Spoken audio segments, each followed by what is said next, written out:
Hi, my name is Anna Osofsky, and I'm a board-certified avian veterinarian.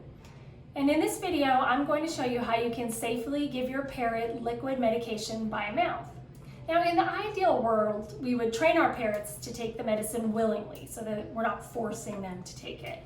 But sometimes your bird is sick and your veterinarian says you need to give medicine right now. And so if that's the situation you find yourself in, I'm going to show you how to do it. But just for future reference, there is a video available on the Association of Avian Veterinarians website by Barbara Heinrich, which is going to walk you through how to train your parrot to take medicine willingly. All right, so I have a little helper today. His name is Mango. He's a sun conure. Hi, Mango. He does not want to help me, but he's volunteered anyway. And he does not need any medicine, so we're going to just use some water to medicate him with today. There's a couple different kind of syringes that we'll usually use with our birds. You know, your veterinarian may give you something a little bit different. We'll use either these 1 cc syringes or sometimes an even smaller syringe called an insulin syringe, we've taken the needle off of the insulin syringe. And this is great for birds with really small mouths or really small doses of medicine. So for Mango, we'll just use the regular 1 cc syringe. And we like to dispense our medicines in these bottles like this. It's just easy when we're doing small amounts. Your veterinarian may give you something different. And so what you do is put the syringe in the top, turn it upside down, and then draw up however much medicine you need. A lot of times we end up with an air bubble up here, so I'll usually draw up more than I need and then squirt it back in to get rid of the air bubble. All right. Now, with whatever medicine your bird is getting from your veterinarian, just make sure you are clear how much you're supposed to give each time. So just make sure you really understand what the right amount is for your bird. All right, so we're gonna get little Mango now. So when we're catching our bird, I think it's usually easiest to use a towel for a couple reasons. One is so they don't get scared of your hands, and two, this helps you not get bitten. Mango's not a very big bird, so a hand towel works pretty well for smaller birds. If you have a much larger bird, like maybe an African gray or a macaw, you might need to use a larger, like a bath towel. So I'm gonna just use this little hand towel.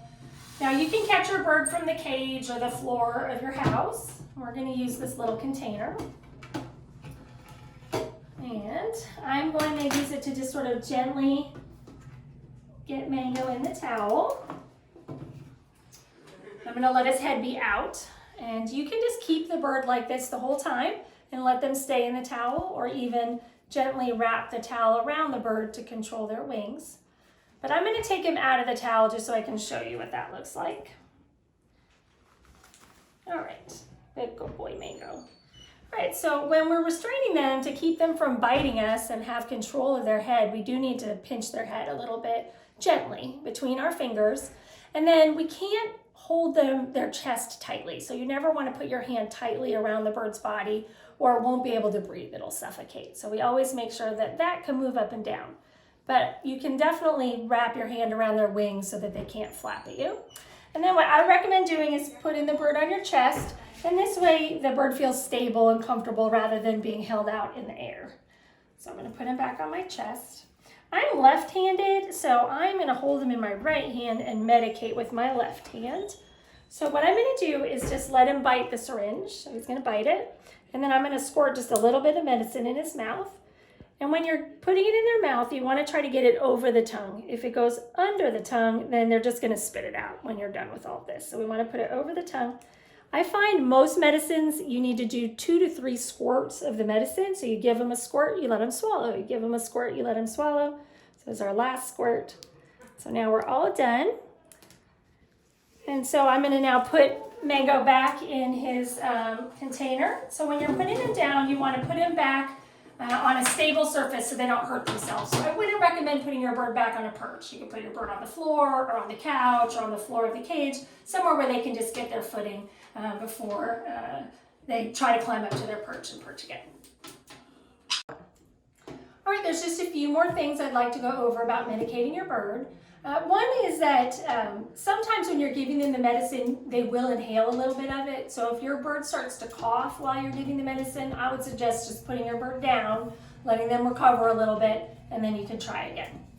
However, sometimes they'll get the medicine up their nose, and that's pretty normal, and I wouldn't worry if that happens. They have a cleft palate normally, that's just their normal anatomy, and so if they don't like the medicine you're trying to give them, they don't want to swallow it, it can go up their cleft palate and come out their nostrils. So if you see medicine come out their nose, don't freak out about it, it's okay.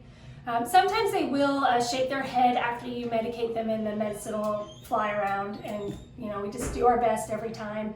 If that happens, you just try to do a better job next time. It is fine if you if you have two people to medicate the bird and you want one person to be the holder and one person to be the medicator. Sometimes that's easier to do. A lot of times people will ask me if it's okay to put the medicine in a food treat, and if that works for your bird, that's great. Occasionally I have birds that works well for, but I would say in most birds they start to get extremely suspicious of all food treats because they know you're trying to do something strange, and then they won't take any food treats at all. So a lot of times it is easier to just have everyone get used to giving the bird medicine from a syringe. Obviously, if you're having a lot of difficulty giving your bird medicine safely, of course, go contact your avian veterinarian and see what advice they can give you.